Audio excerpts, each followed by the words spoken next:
우리에게 주신 하나님의 말씀은 창세기 28장 10절부터 22절의 말씀입니다. 창세기 28장 10절부터 22절까지 한 절씩 교독하도록 하겠습니다. 야곱이 브에세바에 떠나 하란으로 향하여 가더니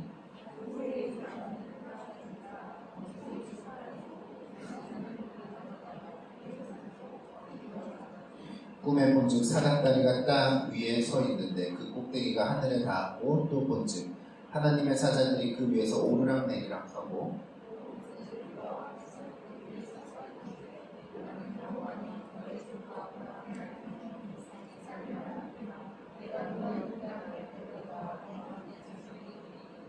내 자손이 땅에 티끌같이 되어 내가 서쪽과 동쪽과 북쪽과 남쪽으로 퍼져갈지며 땅의 모든 족속이 너와 내 자손으로 말미암아 복을 받으리라.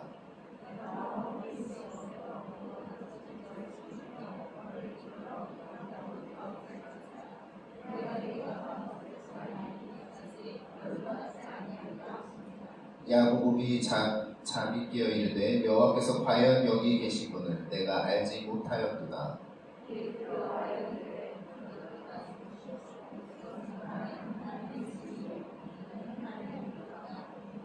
야곱이 아침에 일찍 일어나 베개로 삼았던 돌을 가져다가 기둥으로 세우고 그 위에 기름을 붓고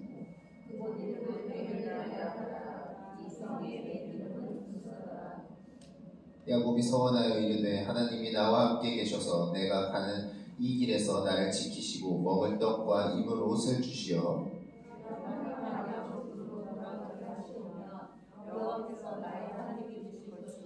내가 기둥 세운 이 돌이 하나님의 집이 될 것이요 하나님께서 내게 주신 모든 것의 10분의 1을 내가 반드시 하나님께 드리겠나이다 하였더라. 아멘. 오늘 본문은 야곱에게는 가장 특별한 내용이기도 합니다. 왜 특별하다고 했을까요? 오늘 이 본문이 바로 야곱이 인격적으로 하나님을 직접적으로 체험한 본문이기도 합니다. 그래서 야곱이 과연 그동안의 하나님과 오늘 인격적으로 체험한 하나님에 대한 태도가 어떻게 달랐는지에 대해서 함께 보길 원하고, 또 야곱을 만나 주실 때 하나님은 또한 어떠한 하나님으로 등장을 하셨고 어떠한 하나님으로 내비치기를 원하셨는지에 대해서 함께 본문을 통해서 나눠보도록 하겠습니다.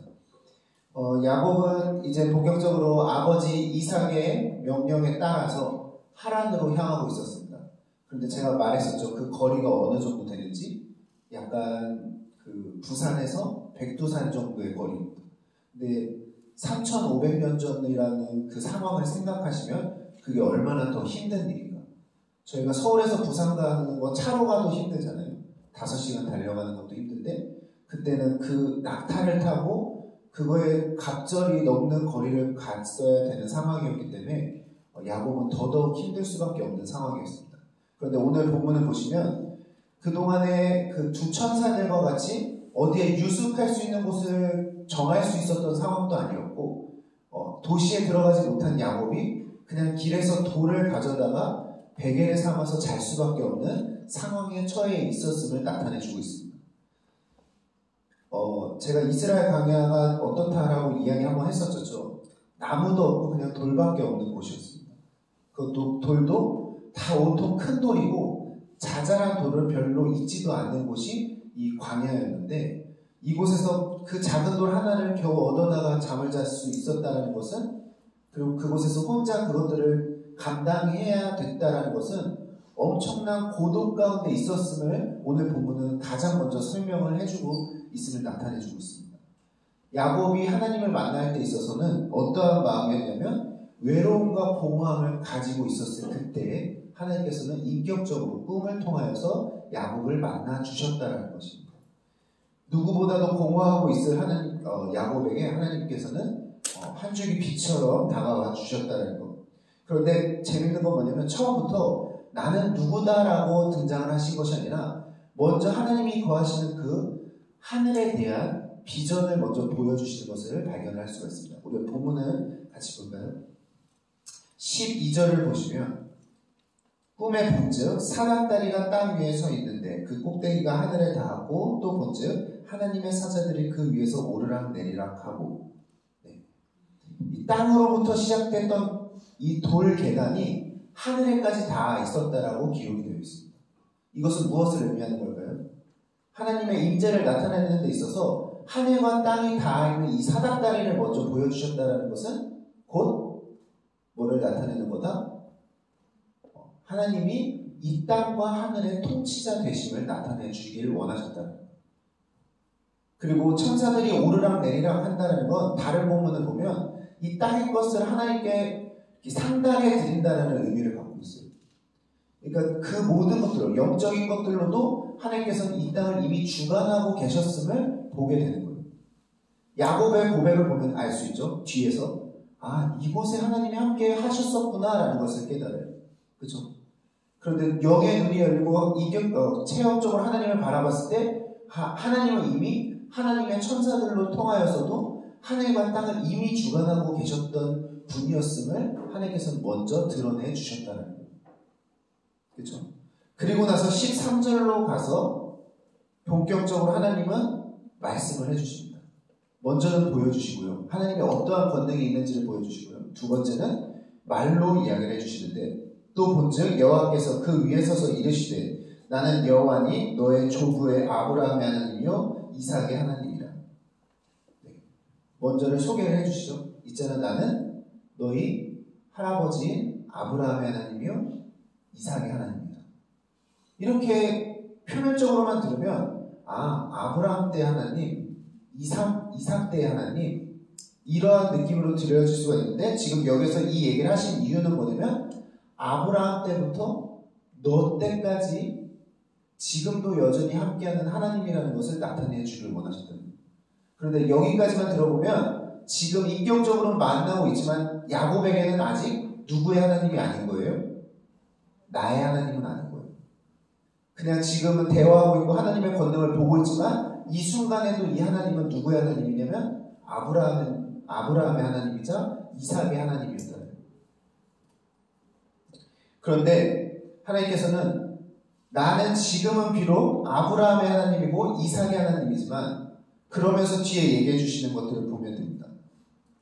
이삭의 하나님이라 이제부터 내가 누워있는 땅을 내가 너와 내 자손에게 주리니 내 자손이 땅의 띠끌같이 되어 너희는 서쪽과 동쪽과 북쪽과 남쪽으로 퍼져 땅의 모든 족속이 너와 내 자손으로 말미암아 복을 받으리라. 내가 너와 함께 있어 내가 어디로 가든지 너를 지키며 너를 이끌어 이 땅으로 돌아오게 할지라. 내가 내게 허락한 것을 다 이루기까지 내가 너를 떠나지 아니하리라 하신지라. 이 축복의 내용들을 보면 다 누구에게 해주셨던 복이죠?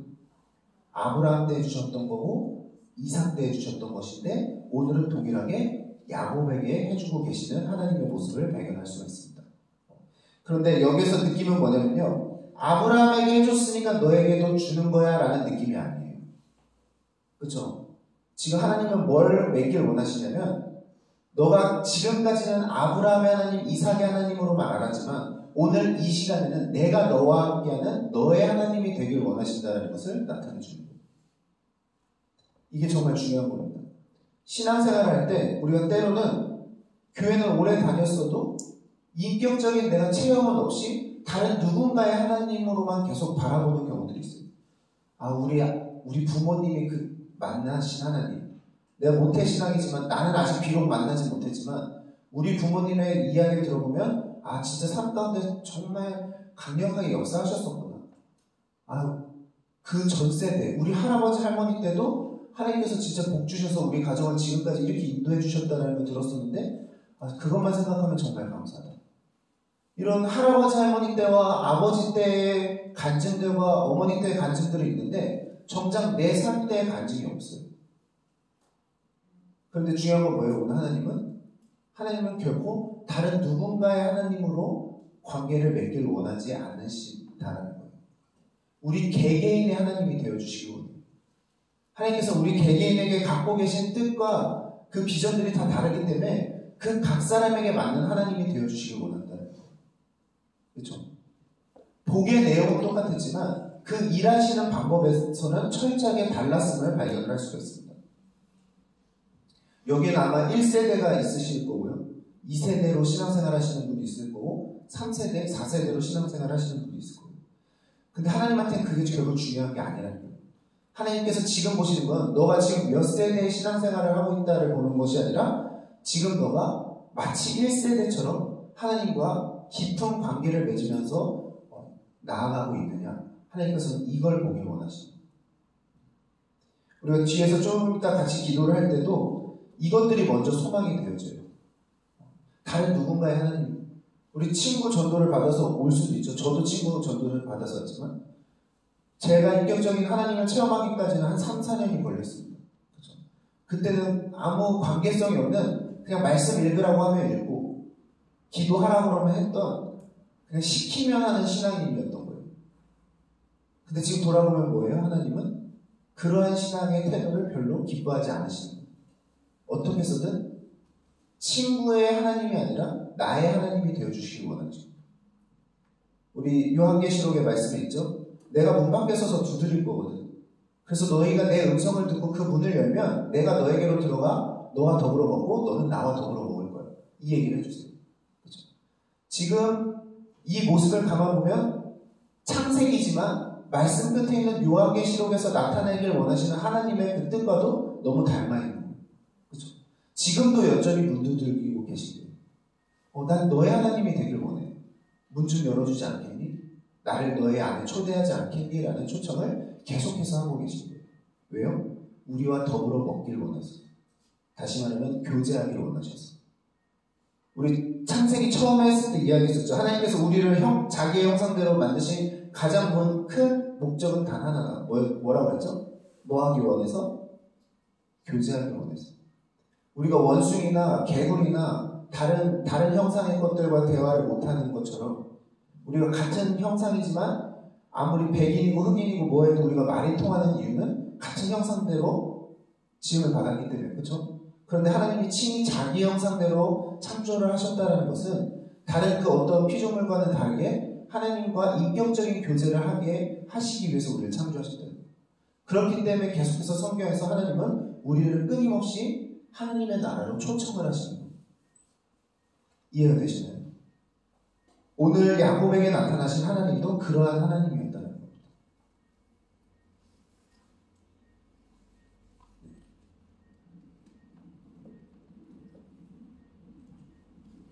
그런데 이제 야곱이 하나님을 인격적으로 경험을 하고 나서 야곱의 태도가 달라져요.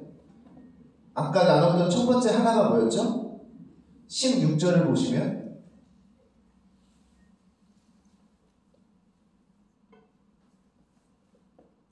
하나님을 인격적으로 체험하는 사람의 첫 번째 나타나는 특징이 뭘까요? 그렇죠. 하나님을 뭐한다? 범사에 인정하는 거예요. 그걸 깨닫게 돼요. 우리가 하나님을 체험해야지만 범사에 함께 하신다는 걸 인정한다고 생각하는데 범사에 인정할 때 우리는 하나님의 일하심을 발견을 할 수가 있어요. 그렇죠?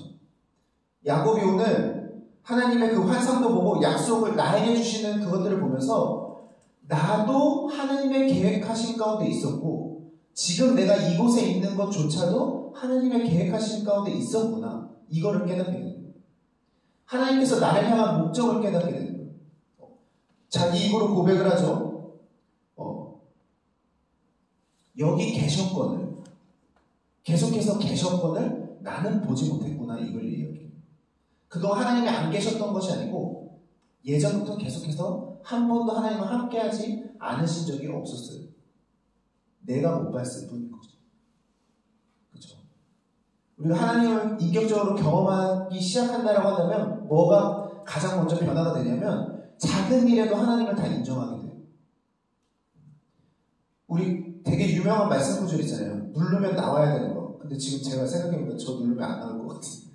항상 쉬지 말고 범사에 이는 그렇죠. 그리스도 예수 안에서 하나님께서 너희를 향한 하나님의 뜻이라고 이야기합니다. 항상 기뻐하고 쉬지 말고 기도하고 범사에 감사하는 게 하나님께서 우리를 향한 뜻이라고 이야기합니다.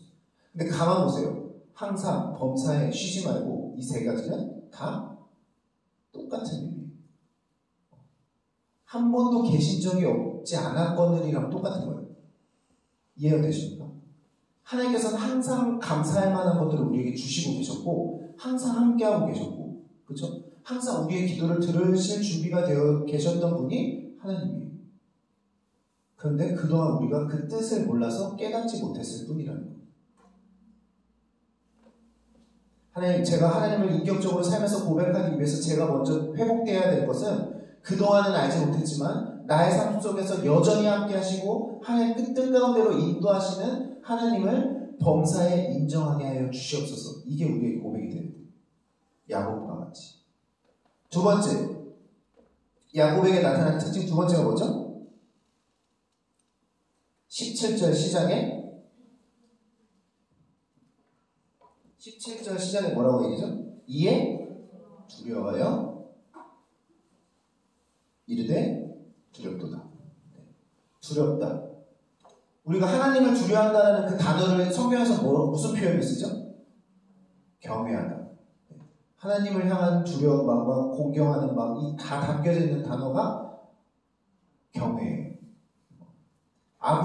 야곱은 하나님이 나의 삶 가운데 임하신다는 것, 그리고 범사에 나와 함께하고 계셨다는 걸 깨닫는 순간 그 마음의 중심에 뭐가 생겼냐면 경외하는 마음이 생겼어요. 아브라함을 믿음의 조상으로 세우신 사건이 있었죠. 이삭을 바치는 사건. 그걸 통과하면서 하나님께서 칭찬으로 뭐라고 얘기해 주시죠? 이제야 네가 나를 경외하는 줄 알았다. 믿음의 테스트의 가장 근본이 뭐였냐면 이 피조물이 나를 경외하고 있는가 안 하는가. 그런데 오늘 야곱이 하나님을 인격적으로 만나는 데 있어서 무엇이 회복됐냐면 하나님을 향한 경외함이 회복됐어요. 우리 야곱의 모습 이미 알고 있잖아요. 축복받으려고 하나님 이름도 망령되이 팔았던 야곱이에요. 그렇죠? 하나님께서 형통하게 해주셔가지고 고기를 금방 잡았어요. 거짓말도 했던 야곱이 오늘 이 순간에는 범사의 하나님을 만나게 되니까 어떻게 돼요? 하나님을 향한 경외심이 생깁니다. 성경에서 이제 신약으로 넘어오면 어떻게 되죠? 하나님은 빛이십니다. 그렇죠? 우리는 어둠이에요. 빛이 어둠을 비춰주세요. 그렇죠? 근데 우리 특징상 알잖아요. 이 불 다 꺼놓고 갑자기 불 켜면 여러분 반응이 어떻게 돼요? 빛을 가리잖아요. 그렇죠? 어둠에 하루 속해 있으면 빛이 오히려 두려워져요. 이해가 되십니까? 우리가 하나님을 대하는 태도가 그래요. 우리가 어둠에 속해 있고 죄에 속해 있으면 빛 대신 주님 보는 게 기쁨이 아니라 오히려 두려움으로 더 반응할 수밖에 없어요. 그런데 예수님 시대 이후로는 뭐라고 얘기하시냐면 그게 은혜예요. 그렇죠? 전에는 하나님 앞에서 내 더러움이 밝혀지는 게 사망이었지만 예수 그리스도께서 우리를 위해서 죽으신 그 이후로는 빛으로 어둠을 비춰주시는 것은 은혜인 거예요. 그렇죠? 그런데 우리 끊임없이 죄짓고 살아가잖아요. 그러니까 하나님을 바라볼 때 우리가 경외심을 잃지 못하는 이유는 뭐냐면 하나님 앞에 끊임없이 우리의 더러운 죄악들이 발견되기 때문이에요. 그런데 하나님과 동행하는 삶을 산다고 하놓고도 하나님을 향한 경외심을 갖지 않고 교만해진다는 것은 이미 죄가 나를 사로잡고 있다는 것, 이미 나의 마음의 중심에 하나님이 다시 소멸됐다는 것을 나타내줍니다. 그렇게 훌륭한 쓰임받았던 사도 바울도 맨날 날마다 준노라라고 고백을 해요. 그렇죠? 그리고 그 고백이 성경도 이렇게 많이 기록을 하고 전도도 그렇게 열심히 하고 구제활동도 열심히 했던 바울인데도 나는 죄인 중에 괴수라고 고백을 해요. 그렇죠? 우리 주님 만날 때까지 그 고백을 이뤄서는 안 돼요. 다시 말하면 그 빛 대신 하나님에 대한 두려움을 이뤄서는 안 돼요.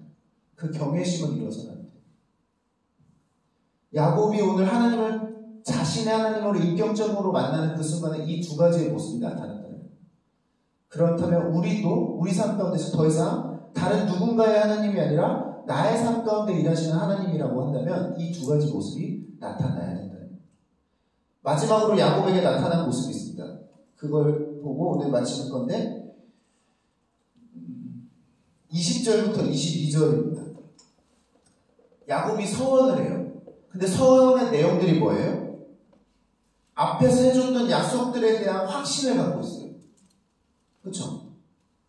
내가 어디로 가는지 지켜줄게 그러면 뒤에서는 뭐라고 해요? 나를 지키시고 약속의 땅으로 내가 너를 돌아오게 해줄게 했더니 저를 돌아오게 해주시고 내가 너를 떠나지 않게 그럼 떠나지 않으시면 나의 하나님이 되어주시고 그렇죠? 앞에서 약속해 주셨던 거 그 하나하나를 믿음으로 고백하고 있어요. 이미 이루실 줄로 생각하고 고백을 하고 있어요. 하나님을 인격적으로 그리고 나의 삶 가운데서 일하신 하나님을 발견하게 된다면 하나님께서는 우리를 통해 뭘 통해서 일하시냐면 언약을 통해서 일하세요. 말씀의 약속을 통해서. 그런데 하나님을 인격적으로 살면서 경험하는 사람들은 이 언약에 대한 뭐가 생기냐면 신뢰함이 생기는 거예요. 그렇죠?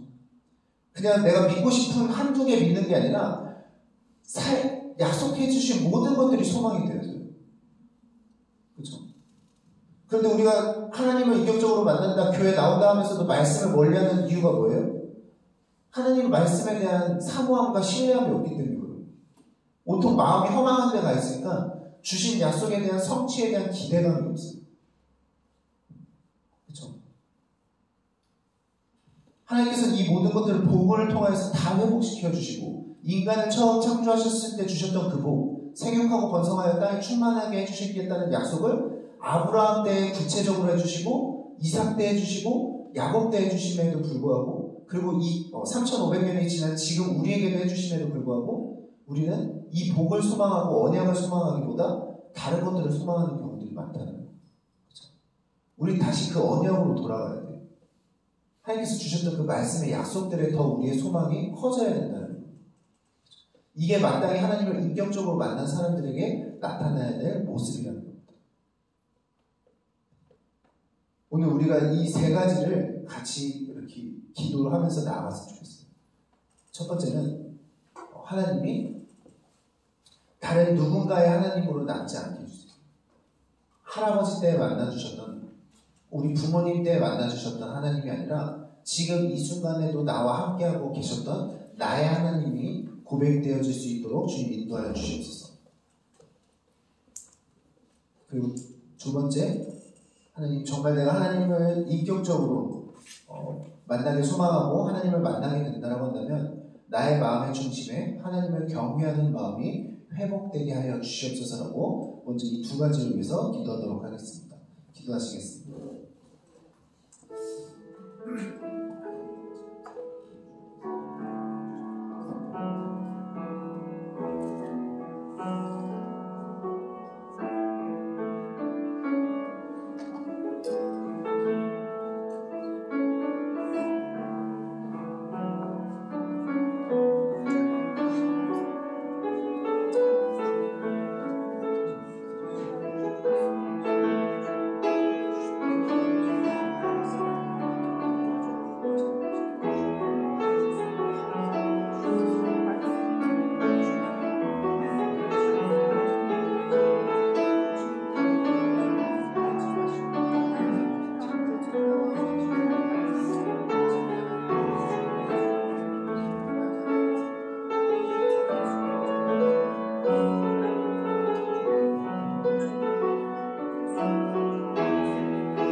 아브라함 때도 그랬고 이삭 때도 그랬고 오늘 야곱 때도 그러하시듯이 언약을 통해서 우리와 함께하기 원하십니다.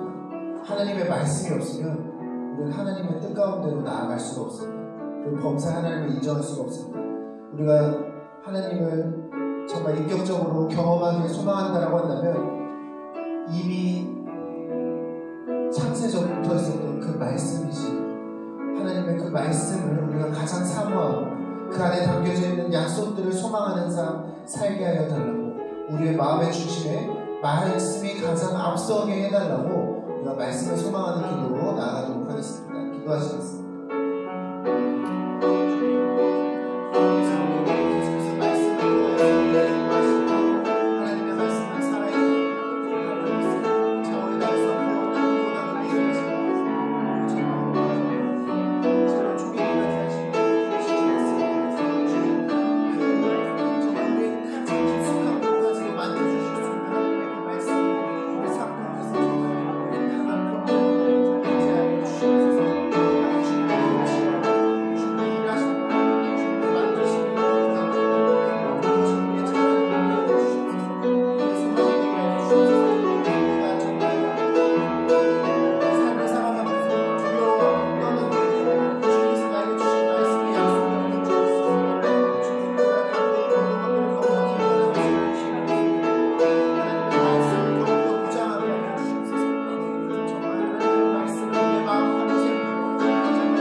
하나님께서는 다른 누군가의 하나님이 아니신 우리 각 사람의 하나님이 되어주시길 원하시는 줄 믿습니다. 우리가 지금도 문 밖에 서서 두드리고 계시는 하나님을 향하여 문을 열 수 있는 지혜가 있게 하여 주시옵소서.